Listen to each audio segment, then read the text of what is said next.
Good morning. My name is Peggy Guerrero, and I'm out here in the labyrinth on the west side of St. Pius, and there are beautiful sounds here. There's birds and cars driving by, and occasionally a construction sound. It's wonderful. It's just alive, and the labyrinth is just a good place to be. So I was so excited when I was asked to do this. I got an email from Paul, and that the gospel to talk about was the Transfiguration. It's one of my favorites for many reasons, and I'll leave almost everything out today. That's kind of a way of covering the things that I don't get to say.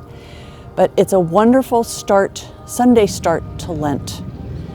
You are all familiar with the story. There's Jesus takes his three closest companions, Peter, James, and John, up the mountain, and there something happens to him.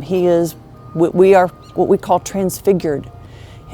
It's something happens to him, and the apostles see this, his followers see this, and then Moses and Elijah are there talking with Jesus, and Peter just gets blown away, I'm assuming, and he says, "Oh, it's good for us to be here. We'll build a tent here to remember these things." And this voice comes, the voice of God, and says to Peter, "Stop talking." God, it says in the gospel, interrupts Peter. And at that moment, Peter and James and John fall down, and the next thing you know, Jesus is tapping them on the shoulder saying, "It's okay, you're safe now. I'm here, it's just me." So on the way down the hill, after this rationally unbelievable thing happens, Jesus says to them, "Don't tell anybody. I still have to suffer and die." And then he says that again, "I still have to suffer and die." And he heals a child, a young person. So we have this wow experience. We have kind of Peter's reaction, and then the daily work. We don't live on mountains. There's a daily work of what we have to do. And for Jesus, it was healing. So, okay, that's the story on one level. So how do we look at this differently? What's this transfiguration thing? So it's almost like Jesus, who is familiar, and we recognize him in a crowd if we lived back then, is turned inside out.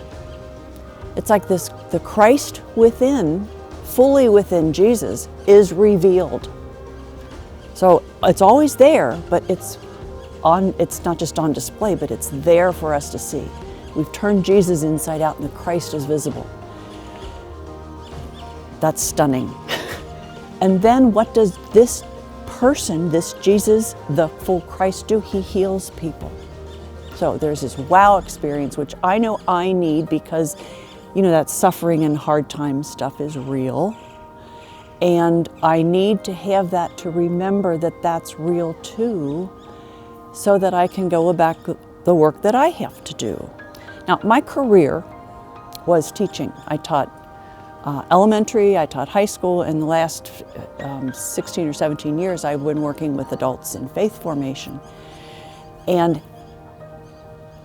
I assume that everyone does this in the work we do, whether it's teaching, whether it's being a tradesman, whether it's whatever you're doing, because I did it as a mom too, and you do it too, is find the way to help each person live that light that's inside them outside. It's to help them be transfigured in their own life, to trust, to know that God's there, and to trust that God's there, and to live that out. That's thrilling. It's thrilling. Like when a young kid gets something when you're teaching them, it's like this holy light is present to you. You see it with your own kids when they get something and they live it out most of the time, like all of us. So we've got this, this story, and we've got how we've tried to live it and experience in our life. But I want to go back to something that Peter did, which is his reaction to this event, which I find myself doing too. Something extraordinary happens and it's too big for my head, so I look down from that and I kind of run a committee and try and think, what am I going to do? Oh, let's build a tent. So here's Peter, like you can see him drawing up floor plans for tents and busy about things and not present to what's happening. And God interrupts Peter. God says, "This is my beloved son. Listen to him. Listen to him." So, I think for me this Lent, that's going to be my fasting. Not to not listen to Jesus, but to fast from the talking part of prayer. Because I'm really good at that. Sometimes we kind of get into holy contest, holiness. Who's the holiest here? Well, I say 2 rosaries every day, and I say 4 rosaries every day, or whatever it is we do. And those are good things to do. But my remembering is going to be what God's voice said to Peter. "This is my beloved son. Listen to him. Listen to him." So I will try to shut my mouth and listen.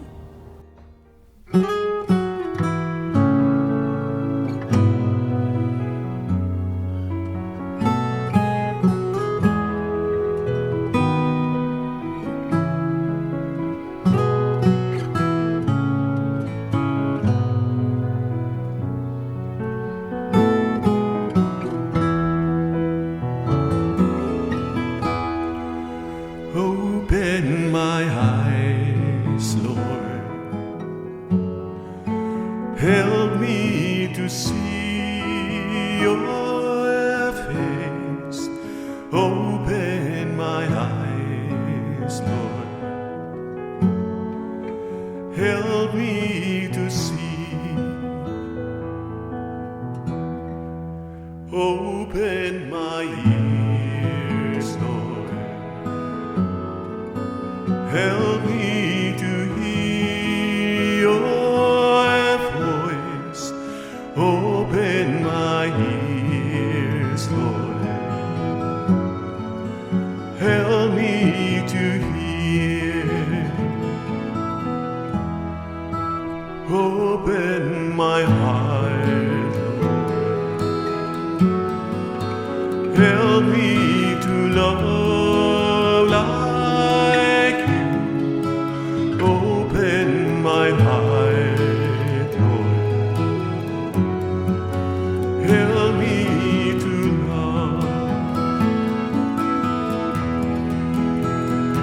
And the first shall be last, and our eyes are open, and we'll hear like never before, and we'll speak in new ways, and we'll see God's face in places we've never known. I live within you, deep in your heart, oh Lord. I live within you. Rest now in me.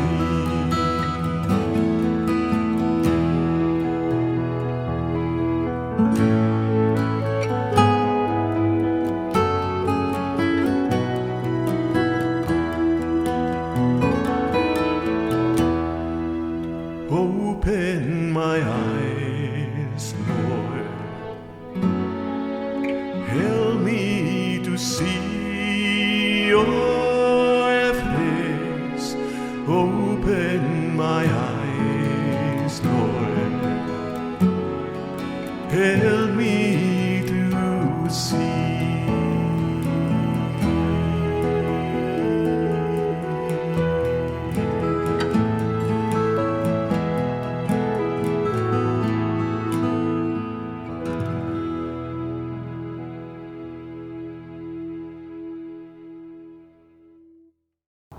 I love this reading. I love this story in the gospel, and I love how this story has been true in my life. And I hope that I can continue to love it and humble myself to listen. So thank you every prayer for you. Have a wonderful Lent.